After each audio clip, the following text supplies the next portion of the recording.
आप अंदर बैठेंगे तो ही मैं बोलूंगा। बैठ जाओ अंदर। आसपास में जो भी हो वो पानी पी रहे हैं तो आप लोग भी आ जाओ, कुछ साथी पानी पिलाओ। वो बाइक पर बैठे हो भाई लोग, आप गांव से बाहर हो क्या?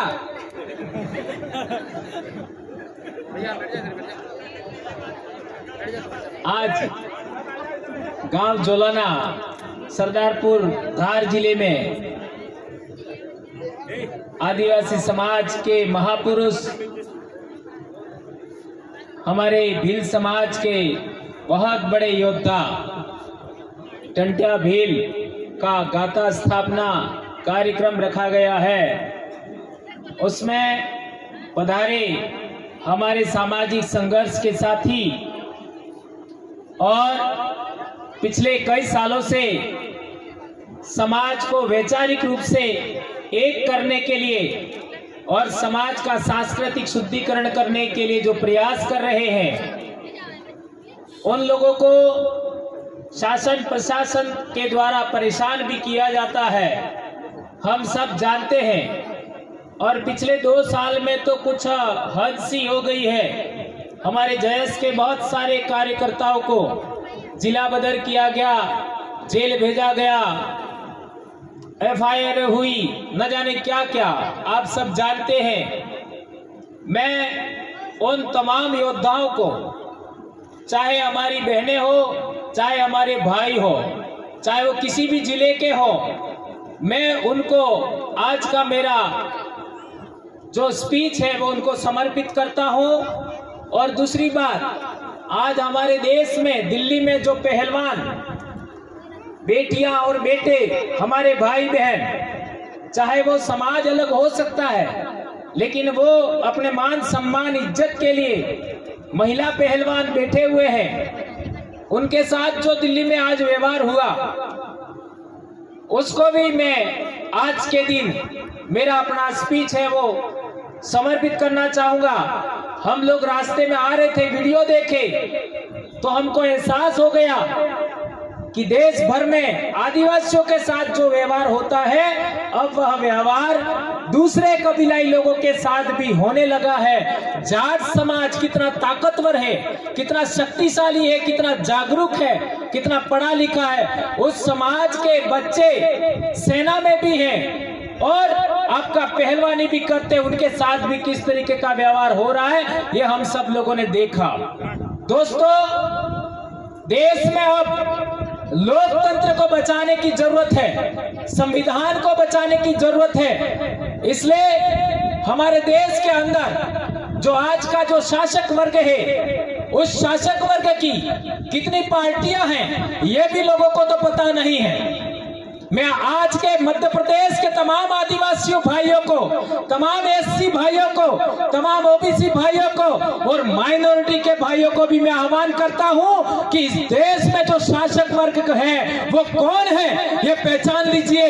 तब जाकर के तुम्हारा मान सम्मान बचेगा, तुम्हारी इज्जत बचेगी और इस देश में लोकतंत्र बचेगा, ये मैं कहना चाहता हूं। दोस्तों, आज की तारीख में हम देखते हैं तो हमारे देश के अंदर आदिवासियों के साथ दमन, शोषण, उत्पीड़न हो रहा था। हम लोगों ने, दूसरे लोग देखते थे ये केवल आदिवासियों के साथ हो रहा है। SC के साथ क्या होता था, हमारे राजस्थान में देख सकते हो, आपका UP में देख सकते हो, लेकिन आज की तारीख में OBC के साथ भी क्या हो रहा है, ये भी हम लोगों ने देखा। आप लोगों ने ये सब देखा तो आत्मविश्लेषण भी करना चाहिए। और यह आत्मविश्लेषण करने लायक केवल कोई मार्गदर्शन दे सकता है तो वो केवल और केवल आदिवासी दे सकता है। ये मैं आज धार की धरती से कहना चाहता हूं। मेरे अपने पूर्वज, हमारी कहानियों में हमारा जो मौखिक परंपरा है उसके अनुसार मेरे पूर्वज भी यहाँ मांडलगढ़ से ही आपका डूंगरपुर गए हैं, मेरे अपने पूर्वज। तो आप लोग भी मेरे अपने भाई बहन हैं। मैं आप लोगों से कहना चाहता हूं कि हमारे देश का शासक वर्ग पक्ष में भी है और विपक्ष में भी है।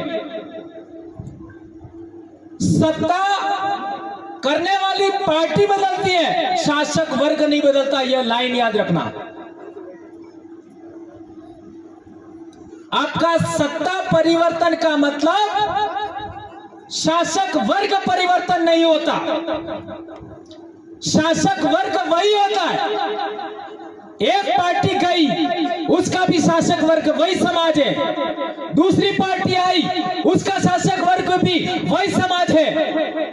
इस वजह से 75 साल में इस देश के अंदर आदिवासियों का हालत नहीं सुधरा। उल्टा मैं कहना चाहूंगा, 1991 में मैं 12वीं क्लास पास हुआ। उस समय पढ़ाई थी, उससे भी बदतर आज पढ़ाई हो गई है सरकारी स्कूलों की। क्या ये बात सही है, क्या गलत है? ये बात हमें समझना पड़ेगा।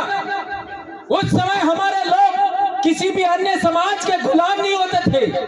आज देख लो, गांव गांव, परिवार परिवार, हर एक गांव में उनके तलवे चाटने वाले लोग मिल जाएंगे। ये बात हमें समझनी पड़ेगी। इसलिए मैं अपनी बात शुरू करने से पहले आपको कहना चाहता हूं कि आपको एक नागनाथ है, एक सांपनाथ है। नहीं समझ में आया? जिसको हमारे राजस्थान के लोग कहते हैं कमल कांग्रेस। उनके झांसे में जो भी सामाजिक कार्यकर्ता अभी इस साल में आएंगे, उनको कभी भी सामाजिक मंच पर मत बिठाना, ये कहना चाहता हूं। उनके झांसे में ये पक्षापक्षी, आज की तारीख में हमें टिकट के लिए लड़ने की जरूरत नहीं है। हमें चुनाव लड़ने के लिए समाज को धोखे में रखने की जरूरत नहीं है। आज की तारीख में हमारे समाज को बचाने का समय है। हमारे समाज के जल जंगल जमीन आरक्षण और आपका संस्कृति के बचाने का समय है। इस समय ये लोग टिकट खेल रहे हैं। शर्म आनी चाहिए। इधर से मैं टिकट ले लूं, उधर से मैं टिकट ले लूं, यह क्या हो रहा है?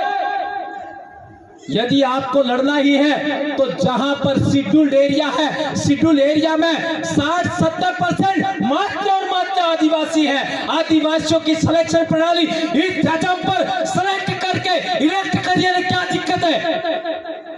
नहीं समझ में आया? जो दिल्ली में नेता का सिलेक्शन होता है, जो आपका भोपाल में जिस नेता का सिलेक्शन होता है, वो जाजम पर सेलेक्ट हो जाए और फिर उसको हम लोग वोट करें, तो क्या दिक्कत आ सकती है? कोई दिक्कत आ सकती है क्या? हमारे इलाके में तो पूरे आदिवासी परिवार ने यही बनाया है, यही नियम बनाया है। एक कंस्टिट्यूएंसी में 500 लोग मिल करके अपना जनप्रतिनिधि कौन होगा उसका सिलेक्शन करेंगे और यही 500 लोग प्रचार भी करेंगे और आपका जिता के बेच भी देंगे। किसी भी पार्टी की गुलामी की जरूरत नहीं है। ये बात मैंने आपको शुरुआत में ही कह दी। ये बात मैं लास्ट में कहता हूं, केवल जानकारी के लिए।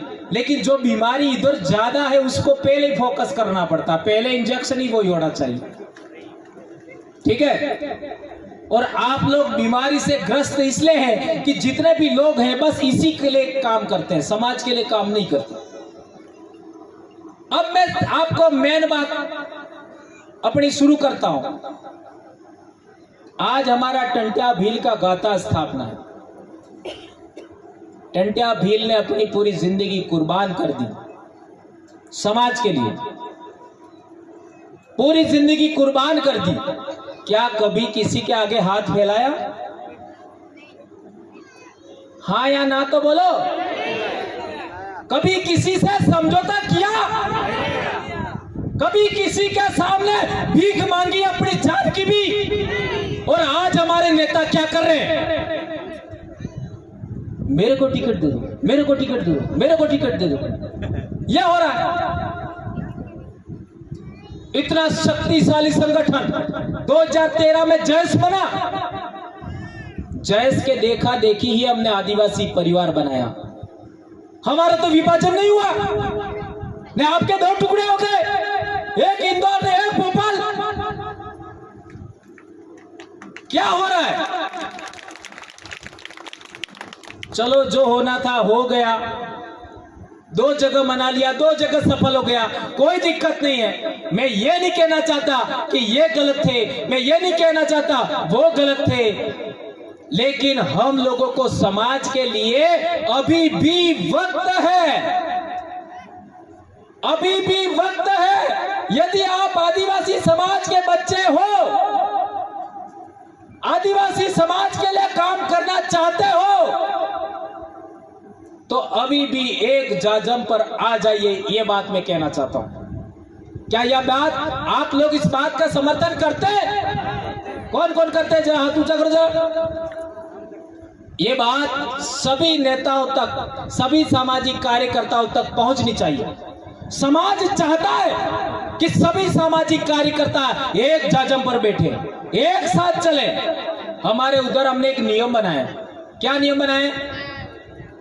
मान लो दो सामाजिक कार्यकर्ता एक दूसरे को बोल नहीं रहे या एक दूसरे से अनबन है, तो कोई बात नहीं, इस टेंट के नीचे और जाजम पर एक जगह बैठना है। नहीं बोले क्या फर्क पड़ता है?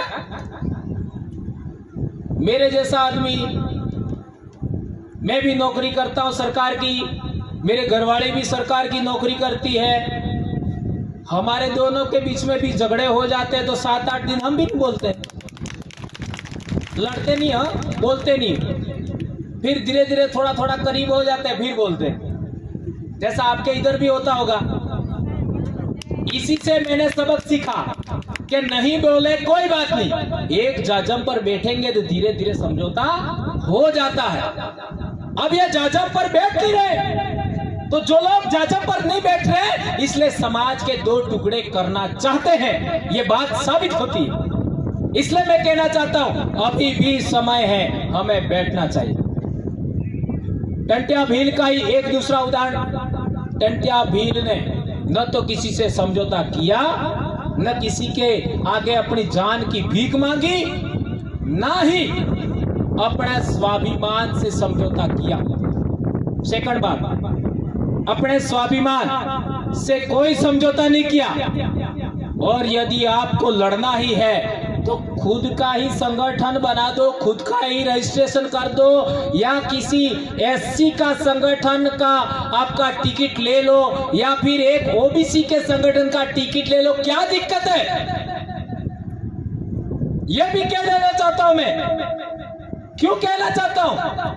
ये इसलिए कहना चाहता हूं, शासक वर्ग बदलना चाहिए तो हमारा हालत सुधर सकती है।